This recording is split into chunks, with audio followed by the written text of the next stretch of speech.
আমাদের অত্যন্ত প্রিয় সহকর্মী এবং স্নেহের সহকর্মী নাসিরউদ্দিন পিন্টু আজকের এই স্মরণ সভা যারা আয়োজন করেছেন তাদের আন্তরিকভাবে ধন্যবাদ। তারা আয়োজনটা করছেন বলেই অনেকেই স্মৃতিচারণ করতে পারলেন নাসিরউদ্দিন। আজকের এই স্মরণ সভার সংগ্রামী সভাপতি, উপস্থিত সকল নেতৃবৃন্দ, যাদের দেখছেন তাদের নাম বারবার শুনছেন, আমি আর সবাই শুনতে চাই না। নাসিরউদ্দিন পিন্টুকে আপনারা সবাই জানেন, ও লালবাগের সন্তান বা হাজারীবাগের সন্তান। আসলে হাজারীবাগের নানি বাড়ি, ও ছোট থেকে নানি বাড়ি থেকে লেখাপড়া করেছে। নাসিরউদ্দিন পিন্টুর জন্মস্থান কেরানীগঞ্জের জেলায়, বুড়িগঙ্গা নদীর তীর থেকে 25 গজ ভিতরে তাদের বসবাস দোতলা বাড়ি। আমি কেন বলছি, কারণ নাসিরউদ্দিন পিন্টুর যে জন্মটা সেটা কেউ না জানার কারণে ইতিহাস বা বিকৃত করা হয়। তার বাবা নিজামউদ্দিন সাহেব, যিনি PM হাই স্কুলের হেডমাস্টার ছিলেন, এবং তিনি 1970 সালে শেখ মুজিবের বিরুদ্ধে সরাসরি তিনি নির্বাচন করেছিলেন জাতীয় পরিষদে। পাশ ফেল যাই হোক, কিন্তু বুঝতে হবে যে বাবা স্কুলের প্রধান শিক্ষক, অপরদিকে রাজনীতির সাথে ছিলেন সক্রিয়। নাসিরউদ্দিন পিন্টুর মা ভালো লিখতেন, তার লেখাজোখার হাত ছিল বা তার সাহিত্য চর্চা করতেন। পিন্টুরা বাবার গায়ের রং পাইলে, ওর বোনরা কিন্তু ওর মায়ের গায়ের রং। নাসিরউদ্দিন পিন্টুর চেহারা মায়ের মতো একদম, কিন্তু মা অতি ভাষা সুন্দর ছিলেন। সুতরাং এখান থেকে বুঝতে পারেন যে নাসিরউদ্দিন পিন্টুকে নিয়ে মানে নানা ধরনের যে বিকৃতি কথা বলা হয় বা হতো, যে পিন্টু লেখাপড়া জানে না, ওটা না, সেটা না, তার সার্টিফিকেট জাল, নকল ইত্যাদি ইত্যাদি, হয় না? হয়তো এখন বলে না, কারণ এখন তো নাই। সে কারণে বললাম যে ওর একটা ভালো পরিবারের জন্ম, একটা রাজনৈতিক সচেতন পরিবারের জন্ম, একটা অত্যন্ত সুশিক্ষিত পরিবারের জন্ম। ওরা 3 ভাই 2 বোন, ওরা সবাই কিন্তু লেখাপড়া করেছে শেষ পর্যন্ত। পিন্টুকে চিনি আমি ও যখন ছোট, এবং বিশেষ করে এরশাদ বিরোধী আন্দোলনের 9 বছর ও আমাদের পাশে ছায়ার মতো লেগে থাকতো, এবং ও ছাত্রদল করতো ঠিকই, কিন্তু পরামর্শগুলি আমাদের কাছে নিত। তখন আমি, মির্জা আব্বাস, পরবর্তীতে মোসাদ্দেক আলী কালু, এই 3 জনকেও খুব বেশি মান্য করত। আর খালেদা জিয়া তো শ্রদ্ধার পাত্রে আমাদের সকলের পিন্টু। নাসিরউদ্দিন পিন্টু কি পারে, এটা আমরা প্রত্যক্ষভাবে দেখেছি, সব কথা বলা যায়। অর্থাৎ ওই ধরনের করতে সক্রিয়, সাহসী এবং দুঃসাধ্য সাধন করা ব্যক্তি নাসিরউদ্দিন পিন্টু। তার আচরণে অসন্তুষ্ট হইল রাজনীতির যে প্রতিশ্রুতি বা কমিটমেন্ট, সেখানে কোনো ছিল না। সে জেলে গিয়েও কিন্তু মাথা নত করেনি, জেলের ভিতরেও সে খুব দাপটের সাথে। নাসিরউদ্দিন পিন্টু জেল থেকে বেরিয়েছে, জেল কর্মকর্তা অনেকে মুক্তিতে থাকতো সামনে, যেখানেও কয়েকবার ওর সাথে দেখা কথাও হয়, এবং আমার এখানে আসে বা আমি ওখানে যাই। তো সেখানে ও একাই ছিল, যেই নতুন জেলে গেল তার কি অভাব, সে অভাবটা মোচন করতে সে মাত্র সময় নিত। আর তার রুমের বাইরেও তো আর একটা রুম দখলে থাকতো, এটার মধ্যে সব জিনিসপত্র থাকতো, মানে খাওয়া দাওয়া জিনিস। এবং একজন জেলখান দিয়ে বেরোলেই তার হাতে কিছু পৌঁছানো, তার এটা মারাত্মক স্বভাব ছিল। নেতা কর্মীদের থেকে আরো স্নেহ বা তাদের সুবিধা অসুবিধা দেখার দিকে নাসিরুদ্দিন পিন্টু অনেকটাই বলবো, অর্থাৎ তার সমকালীন তার যারা রাজনীতি করছে। 90 সালের আগে যে ডাকসু নির্বাচন হলো আমাদের এমপি কমিটির সদস্য নির্বাচিত হয় ডাকসে, সেই নির্বাচনে নাসিরুদ্দিন পিন্টু ভূমিকা ছিল না। কি ভূমিকা আমার বলতে দ্বিধা নাই। আপনারা জানেন বহু রিপোর্ট বলে আর একটা বিকল্প প্যানেল দিয়েছে। প্রত্যেকটা ঘরের মধ্যেই না হলেও দু একটা ছাড়া সবাই যারা ভিপিজিএস ক্যান্ডিডেট ছিল তাদের পোস্টে দুগুলি কমেন্ট ছবি দিয়ে ভোট চান। তখন যে আমার ভূগোল পরিষদ এই নির্বাচনটাকে ত্বরান্বিত করা, বিশ্ববিদ্যালয়ের চত্বরে সক্রিয় ছাত্রেরা ভাবছে নাসিরুদ্দিন পিন্টু সহ ঢাকা শহরে যারা ছাত্রদল করতো এবং যুবদল করতো ওই করেছে, তারাই এই অভাব মোচন করে এবং সাধারণ ছাত্রের মধ্যে যে সেন্টিমেন্টটা তৈরি হয় সেই সেন্টিমেন্টটি আমার পক্ষে ছড়িয়ে দিতে পারছে। কিন্তু প্রকৃত অর্থে কিন্তু ছাত্রদলের যারা হয়তো বা ভোটটা দিচ্ছে প্রকাশ্য তারা তাদের নির্বাচনে অংশগ্রহণ করে না। সুতরাং এই যে দুঃসময় যেটা সাহসিকতা, এটা একটা বিষয়। নাসিরুদ্দিন পিন্টুকে দেখতে মনে তো রাগি আর এটা সেটা নানা কথা বলতে পারে, কিন্তু দেখা না যদি খুব উত্তেজিত অবস্থায় চলছে কিন্তু পিছন থেকে একটা পিন্টু ওর এখন আজকে চলে আসতো, মানে যা করতে যাচ্ছে যদি হয়তো পিছন থেকে পিন্টু থামো ও আর কথা বলতে না, অর্থাৎ নেতৃত্বের প্রতি যে তার একটা শ্রদ্ধা ভক্তি, এটা ছিল আরেকটা। সে কারণেই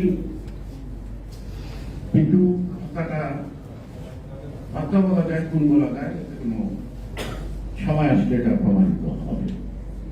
কারণ জেল কর্তৃপক্ষ আমি যতক্ষণ জেলে থাকবে তার চিকিৎসার ব্যবস্থা করার দায়িত্ব সরকার এবং নিজ খরচা।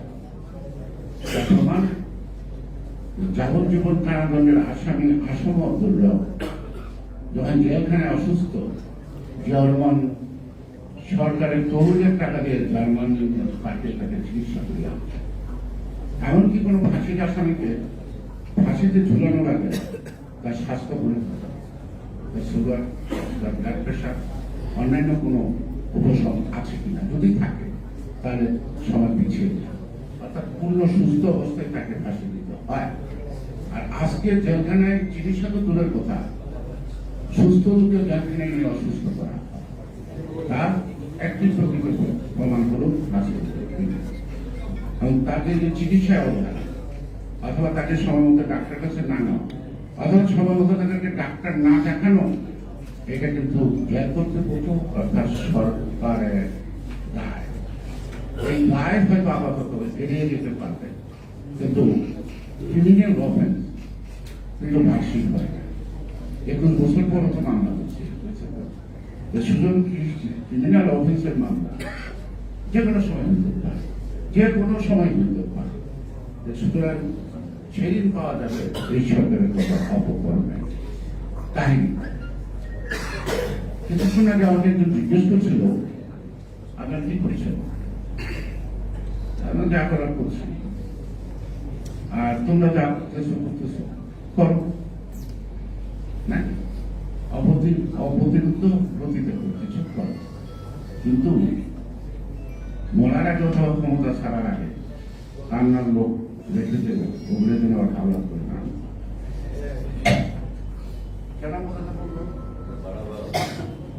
আমি তখন বলছি বিরোধী আন্দোলনে খুব অগ্রভাবে আমাদের আব্দুল সালাম, আমি, আমাদের প্রয়াত সাইফুর রহমান, ওরা ঢাকায় আবুদের শহর থেকে আমাদের থাকছে এবং আমরা নামটাই ঢাকা শহরে আওয়ামী লীগ কাঁদবে। কিন্তু 15ই আগস্ট ভোরবেলা আমি ঘুম থেকে উঠে বিছানায় বসে চা খাওয়া, আমার ওয়াইফ চা বানাচ্ছে আর আমাকে ডাকছে, ওঠো শেখ মুজিবুরে মেরে ফেলছে। তো আমি বললাম সবে দেখছো না, আমি ভাবছি যে এখন ঘুম থেকে মানে ভোর হয়নি। তখন সে রেডিও বলে পারে শুনে উঠলাম, আমি আনন্দিত হতে পারি। আমি লুঙ্গিটা পরে, লুঙ্গি পরা অবস্থায় একটা শার্ট গায়ে দিয়ে সেটা খুঁজতে পারে চপ্পল দেওয়া চপ্পল করে সারা ঢাকা করেছে। যেদিকেই তাকায় থমথমে ভাব, মৃত্যুতে কেউ খুশি কিনা তারও প্রকাশ ভূমিকা, মৃত্যুতে কেউ শোকাহত কিনা তারও কোনো প্রকাশ ভূমিকা নাই। একটা নিস্তব্ধ ঢাকা শহর দিনের বেলায় ঘুরতে ঘুরতে ঘুরতে খুব ঘুরলাম, যুবক হাঁটতে পারি যথেষ্ট। আবার মেডিকেলে গেলাম, আমি গাড়িগুলো মুস্তফার বাড়িতে গেলাম, অনেক নেতাদের বাড়ি, ওই আমি খোঁজ খবর নিলাম। এখন আমি একটা বিপরীত রাজনীতি, আমি কেন পেলাম? এটা আমার একটা কৌতূহল, দেখা, জানা, শোনা। আমার পাশে অনেক আওয়ামী লীগের নেতারা একটি লোকে পড়া গামছা মুখা 25 মানুষের কাছে দেখে আকাশ করে পড়ে দিন ওরে মনে পাড়া সে কোনো বিকাল দিকে দেখতাম 3:30 জন খন্দকার মুস্তাক ভগবানের শপথ শান্তি। তখন দেখি একটু আওয়ামী লীগের অফিসে বিভিন্ন মহল্লা একটু জটলা, কৌতূহল কি কয় আল্লাহ রহমত, এবার একটা সাচ্চা মুসলমানের হাতে দেশ করছে। অর্থাৎ মুহূর্তের মধ্যে সে পুজো নাই, একটা কান্নার লোক নাই, এটা জানাজা করার লোক ছিল না। তো যেহেতু আমি চাই না ঈশ্বর এমন কোন পরিণতি তার জীবনে আসে। তো আমার মনে হয় যেভাবেই সরকারের পরিণতি হোক, যখনই ঘটবে এমনই 15ই আগস্টের মতো ওদের চোখের জল দেখার লোক খুঁজে পাওয়া যাবে না বাংলাদেশে। এখন সীমান্তের টাকা তারা ভেঙে যদি উপর থেকে সে কান্নাকাটি করে, তাই না? তাই একজনের নাম বলতেছিল তো সামন জানাশোনা ঝুট বলে খাওয়া থাকে তালিকা আছে না, যার নাম উচ্চারণ করলেন ওকে তো জনগণ উচ্চারণ করে না। এটা একদম প্রসিদ্ধ হয়ে গেছে, তাই না? বিশ্বাসঘাতক শব্দটা লিখতে সাহিত্যিক, কবি, লেখকরা মির্জাফর করছে, বিশ্বাসঘাতক করতে করছে না। আর যার নামটা সুন্দর করে বললেন, ওর নামটাও যে কারো পাখি আছে, ওই নামটা পুলিশ সবাই ওখানে আমি মনে হয় এখনো বলবো তারা সাথে নাম সমালোচনা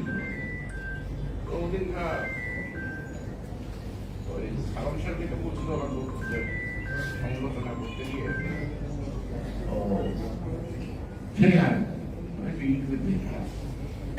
ওই নাটকের মতো তারা তারা মাথাটা কথা কিন্তু মূল কথা এই ঘন্টা ইত্যাদি মূল কথা তার মধ্যে আসবে না। আমি সেই কাজের সাথে বলবো, আপনি প্রশ্ন রেখেছেন বাবু বয়সচন্দ্র কোথায় ছিলেন, আমি কোন দিনের কথা 71 নাই গত আন্দোলন। আমি তোকে বলবো 71 আপনার পরিবার, আপনার বাবা, আপনার চাচার ভূমিকাটা কি ছিল বসুরহাটের মানুষের কানে কানে আছে। এবং আমাদের চাচাকে যে গণবিদ্রোহীকে হত্যা করা হয়েছিল 16 ডিসেম্বর, এটা আপনি মনে করেন বড় কেন? সুতরাং যে পরিবারে বাংলাদেশ সৃষ্টি কোন ভূমিকা নাই, পাখাটা আছে, আরে ভালো জানা, আমি বলবো না কি, যদি বুকে সব সাহস থাকে তাহলে ওই জন্য সাংবাদিক আছে না খুব বেশি নহিম কি নাঈমুল ইসলাম খান, ও তো শক্তভাবে সরকারের পক্ষে অবস্থান নেওয়ার জন্য বলছে। তার বাবা দাদা আছে স্বাধীনতা বিরোধী ছিল, তিনি তার বাবাকে ঘৃণা করেন, এটা গঠিত মানছে। তা আপনি তাদের সে কি শীর্ষ আওয়ামী লীগের সাধারণ সম্পাদক হয়ে রাজনীতিটা করেন না, প্রতীকেই সত্যকে স্বীকার করছে, সাহস দেখায়।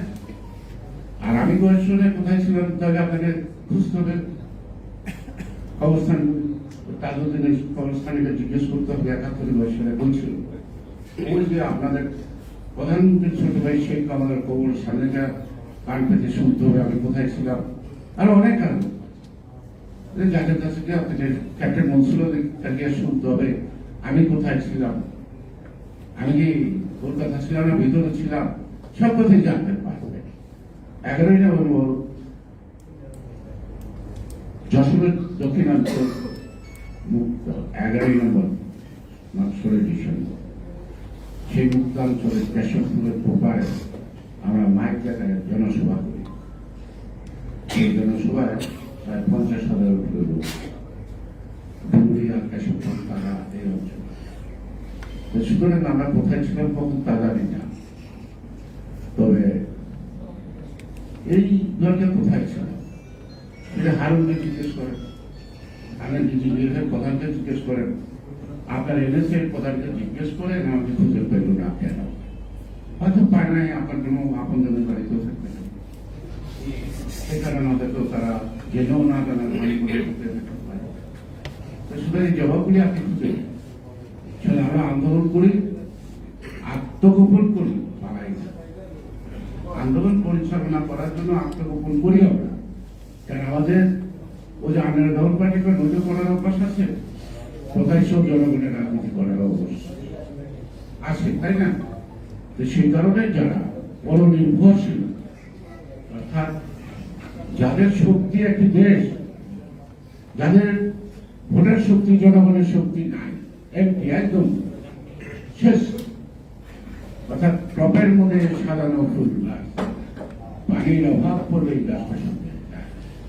সুতরাং এই বিদেশি পানি যেদিন বন্ধ হয়ে যাবে তখন আপনাদের নিঃশ্বাস স্তব্ধ হয়ে যাবে, আর আওয়ামী লীগ শব্দটা মুখে আনা সম্ভব হবে না।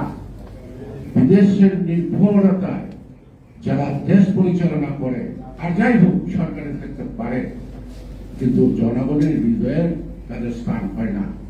জনগণ বিসংকোচে তাদেরকে ঘৃণা করে, মাঝে মাঝে ক্ষোভ প্রকাশ করে। কেন আজকে আপনারা নির্বাচন করছেন, 7 তারিখ না জনগণের নির্বাচন তো হার মানাইছে উপজেলা নির্বাচন, কেন ভোট কেন্দ্রের লোক নাই, কেন ভোট কেন্দ্রের নাই, আমরা কেউ বাধা দিতে যাই না তাদেরকে, কেন যায় না? আওয়ামী লীগের লোকই বা যায় না কেন?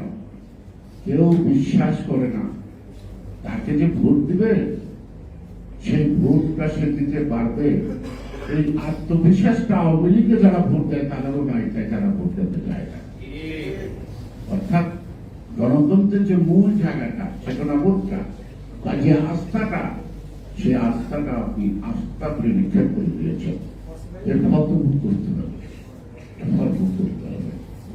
এবং সেই ফল বিএনপি করবে কি করবে না, কতটুকু করতে পারবে কতটুকু করতে পারবে না, সেটা নিয়ে বিতর্ক করার প্রয়োজন নাই। কিন্তু সবকিছু শেষ আছে, সেই শেষটা পরবর্তী অধ্যায়টা কেমন হবে সেটা মনে যদি করতে পারতেন ভালো হতো। কেন যে ঈশ্বর বা আল্লাহ তাআলা বলছেন তোমার মৃত্যুকে স্মরণ করো, তাহলে তোমাকে একটি মৃত্যু হবে। আপনাদেরকে বলবো মৃত্যু তো হবে, সেটা অন্য ব্যাপার, কিন্তু আপনাদের যদি ক্ষমতা ছাড়তে হবে, এটা সবসময় স্মরণ করতে হবে। স্মরণ করলেই আপনারা জনগণের অধিকার ছিনিয়ে ফেলতে পারতেন না। আর ছিনিমিনি না ফেলে ক্ষমতায় বাইরে গেল রাজনীতিটা করার সুযোগ আপনাদের জন্য অবশিষ্ট থাকবে। জিয়া রহমানের মৃত্যুর আগে 3 মাস সেখানে সভা হয়েছিল, আমরা সেই সভায় ছিলাম, তিনি বলেছিলেন we should take the preparation for opposition. আচ্ছা, ওনার মৃত্যু মাত্র মাস 2 আগে আপনারা সেইটা পাবেন, খুঁজে পাবেন যে আমাদের উচিত বিরোধী দলে যাওয়ার জন্য প্রস্তুত হওয়া, আজীবন ক্ষমতায় থাকাটা ভাবনাটা মাথা থেকে ত্যাগ করুন। তার মানে কি যেখানে জিয়া রহমানকে প্রতিদ্বন্দ্বিতা করার লোক নাই, তখন আওয়ামী লীগের লোকরা করতে এবং ভারতের কাজের সিদ্দিকের নেতৃত্বে হাজার চারেক লোক ওখানে বাস করে, বর্ডার দিয়ে মাঝে মাঝে ঢুকে অস্থিতিশীল করে পার্বত্য এলাকায়, যে ঘটনা এখনো শেষ হয় না। এই ঘটনার জন্মদাতাকে যারা জন্মদাতা তারা যদি আমার হয়, তাহলে আমি নিরাপদে থাকবো, বাকি দেশের মানুষগুলো তো নিরাপদে থাকবে না। ডাকাতের বিরুদ্ধে সন্তান হয়, ডাকাতের ছেলে নিরাপদ থাকতে পারে, গ্রামের মানুষও নিরাপদ না। সুতরাং হাসিনা আপনি আপাতত ছায়া আছেন, নিরাপদে আছেন, কিন্তু বাংলাদেশটা তো নিরাপদে নাই। বাংলাদেশটা তো ফেলারির মতো কাটা তোলের মধ্যে ঝুলে দিয়েছেন। সেই বাংলাদেশের প্রধানমন্ত্রী আপনি একটু বলতে লাগে না, এত গর্ব, আরে চুরি করে অলঙ্কার পর্যন্ত মাঝে মাঝে টুক লাগে দেখে গেলে। সুতরাং যে বারবার চুরি করে আপনি ক্ষমতায় আসবেন, আর চোরকে যে আশ্রয় দেয় তাদের প্রশংসায় আমরা পঞ্চমুখ থাকুক, এটা আশা করবেন না। আর যাদেরকে বলি আপনারা দায়ীটা করেন, তাদেরও আমাদের উপর রাগ করার কোনো ক্ষমতা নাই। আমরা কারো বিরুদ্ধে নই, আমরা দেশের পথ, আমরা স্বদেশী। আমি আমার দেশের স্বার্থের কথা বলি, আমার দেশকে যারা শোষণ করে তাদের কথা বলি। সুতরাং তাতে যদি রাগ হয়ে রাখবো, কিন্তু তাই বলে আমি আমার দেশকে ভালোবাসবো না, তাকেও তাই না। এই গোটা জিনিসের দেশের প্রতি যে ভালোবাসা আজকে তাকে নিয়ে স্মরণ করছি, ওর মধ্যে এই ভালোবাসাটাই ছিল খুব কঠিন একটা ইয়ার মধ্যে প্রতিশ্রুতি। আজকে বলবো যে তার যারা উত্তরসূরি আছেন তাদের মধ্যেও আয়ত্ত করেন একটা প্রতিশ্রুতি, commitment for the nation and the party. তাহলে দেখবেন আমাদের কিন্তু লোক সংখ্যা কম ছিল সেগুলো আন্দোলনে।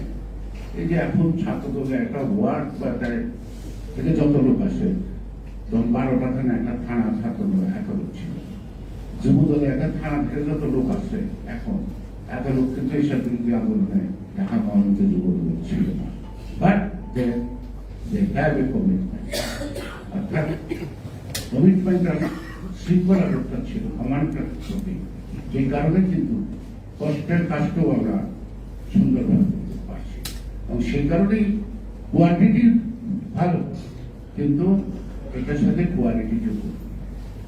এবং এই যে আমরা আসি, যতজন বসি, যতজন বক্তাদের সবার নাম বলে, আবার যারা এখানে শ্রোতা আসি তাদের নাম বলে, খেলতে ভাই একটা স্কুলে আসছি, যেগুলো করতে হবে আসছি, এটা আবেগী আসছে, এটাকে সম্মান করতেছে, তাকে মনে করতে, সেখানে নাম না বলে যে ঘোষক থাকে তাদের যাওয়ার সঙ্গে কি বেটা বলে কেন বলতে, এখানে কমিটমেন্ট, এখানে রাজনীতির প্রতিশ্রুতি বড় অভাব। এই অভাব বোধগুলি আমাদেরকে দূর করতে হবে এবং আমাদেরকে target with the government and established by the democracy, এটি একমাত্র আমাদের টার্গেট হওয়া দরকার। কার নাম কে বললো না বললো এটা কোনো ম্যাটার, এটা কোনো ম্যাটার না। সেই জন্য আবার শেষ কথাটা বলছি যে প্রচারবিহীন মানে কর্মবিহীন প্রচার আর প্রচারবিহীন কর্ম ছিল। যখন এই প্রচার যন্ত্র বাইরে নাই 1000 বছর 500 বছর আগে, তাহলে আমাদের কাছে অমল না, তাদের কথা আমরা মনে করি না। সুতরাং ইউটিউব আর এই লাইভ আর টেলিভিশনের চেহারা কর্ম যদি না হয়ে